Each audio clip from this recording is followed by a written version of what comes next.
സദസ്സിനെ വന്ദനം. പ്രസിദ്ധനായ മലയാള കവി ശ്രീ ONV കുറുപ്പിന്റെ അമ്മ എന്ന കവിത ഞാൻ കഥാപ്രസംഗ രൂപേണ നിങ്ങൾക്ക് മുന്നിൽ അവതരിപ്പിക്കുന്നു. എൻ്റെ കഥ അമ്മ. ഒരിടത്തൊരിടത്ത് ഒരു രാജ്യത്ത് 9 പേരവർ കൽപ്പണിക്കാർ ഒരമ്മ പെറ്റവരായിരുന്നു. 9 പേരും അവരുടെ നാരിമാർ 9ഉം ഒന്നിച്ച് വാണിരുന്നു. 9ഉം ഒന്നിച്ച് വാണിരുന്നു. കൽപ്പണിക്കാരായ 9 സഹോദരങ്ങൾ, അതും ഒരമ്മ പെറ്റ മക്കൾ. ഐക്യമത്യത്തിന്റെയും സാഹോദര്യത്തിന്റെയും കാര്യത്തിൽ നാടാകെ പ്രശസ്തി പറ്റിയവർ. കൽപ്പനയുടെ കാര്യത്തിൽ മിടുക്കർ. പക്ഷെ കാണുന്നവർക്കെല്ലാം ഒരു കുഴപ്പം മാത്രമേ ഉണ്ടായിരുന്നുള്ളൂ. എന്തെന്നല്ലേ?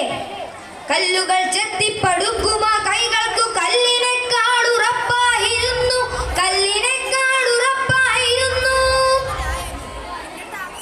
എന്നാൽ ഇത് കണ്ട് ഒട്ടും പരിഭ്രമിക്കേണ്ടതില്ല. ഇതിന് പ്രകൃതി തന്നെ ഒരു പരിഹാരം കണ്ടുപിടിച്ചിട്ടുണ്ട്. എന്തെന്നല്ലേ?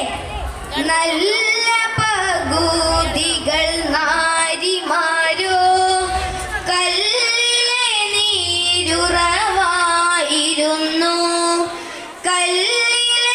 നീരുറവായിരുന്നു. ഭർത്താക്കന്മാരുടെ ശക്തിയൊന്നും അവരുടെ ഭാര്യമാർക്കും ഉണ്ടായിരുന്നില്ല. അവരാകട്ടെ വെണ്ണ പോലെ എരിയുന്ന പ്രകൃതക്കാർ, ഒരു ഉറുമ്പിനെ പോലും നോവിക്കാൻ അറിയാത്തവർ. അങ്ങനെ പരസ്പര സ്നേഹത്തിലും വിശ്വാസത്തിലും അവർ ജീവിച്ചു പോന്നു. കൽപ്പണിയിൽ അവർ വല്ലോൻ ആരും ഉണ്ടായിരുന്നില്ല. കൊട്ടാരങ്ങൾ, കൂത്തമ്പലങ്ങൾ, കോവിലങ്ങൾ ഇതെല്ലാം അവരുടെ സൃഷ്ടിയായിരുന്നു. അവരുടെ കരവിരുതിന്റെ പേരും പ്രശസ്തിയും നാനാദേശത്തും കീഴടക്കി. സൗഭാഗ്യത്തിന് സന്തോഷത്തിന് നാളുകളായിരുന്നു. അങ്ങനെ ഇരിക്കെ അവിടുത്തെ രാജാവിനൊരു മോഹം. തന്റെ കോട്ടയുടെ മുന്നിലായി മനോഹരമായ ഒരു ഗോപുരം പണിയണമെന്ന്. ഈ വിവരം രാജാവ് 9 സഹോദരങ്ങളെ വിളിച്ചറിയിച്ചു. അങ്ങനെ ഗോപുരത്തിന്റെ നിർമ്മാണത്തിന് 9 പേരും ഒരുമിച്ചു.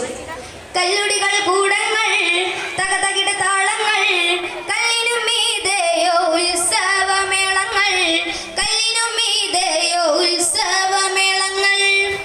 പൊടിപൊടിച്ച വേല, ആർക്കും വിശ്രമമില്ല. തട്ടുമുട്ടും മാർപ്പ് വിളിയും വിയർപ്പും സന്തോഷവും ഒക്കെ നിറഞ്ഞ ധന്യ മുഹൂർത്തങ്ങൾ. എന്നാൽ ഈ കുറി വല്ലായ്മയാർന്നു പോയി. ഭിത്തിയുറയ്ക്കുന്നില്ല ഒന്നുകൊണ്ടും, ഭിത്തിയുറയ്ക്കുന്നില്ല ഒന്നുകൊണ്ടും. എന്താണിത്? ഭിത്തി ഉറയ്ക്കുന്നില്ലല്ലോ. 9 പേരും പരിഭ്രമിച്ചു.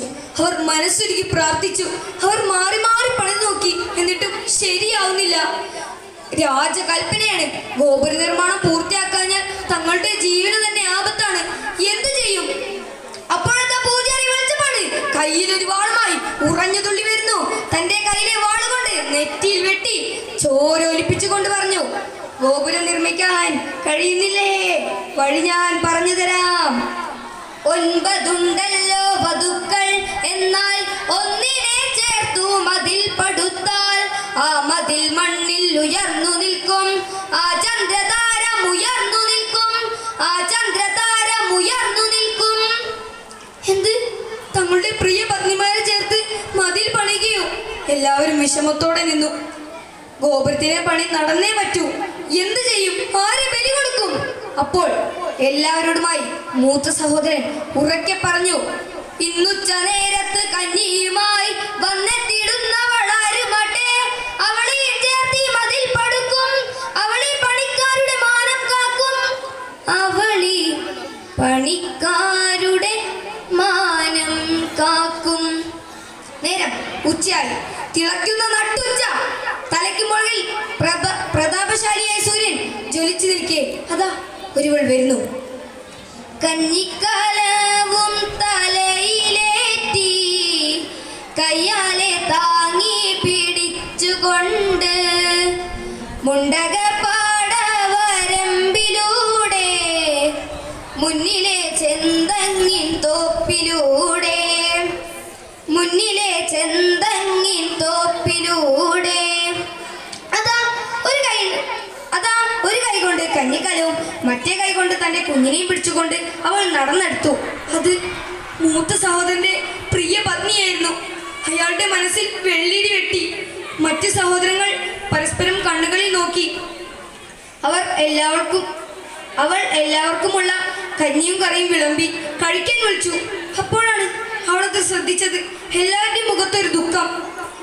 തന്റെ ഭർത്താവിനോടും സഹോദരങ്ങളോടും അവൾ ചോദിച്ചു, എന്താണ് എന്താണ് ഈ ദുഃഖത്തിന്റെ കാരണം? അതിനിടെ ആരോ ഒരാൾ അവളോട് സത്യങ്ങളെല്ലാം പറഞ്ഞു. അവളെല്ലാം അറിഞ്ഞു.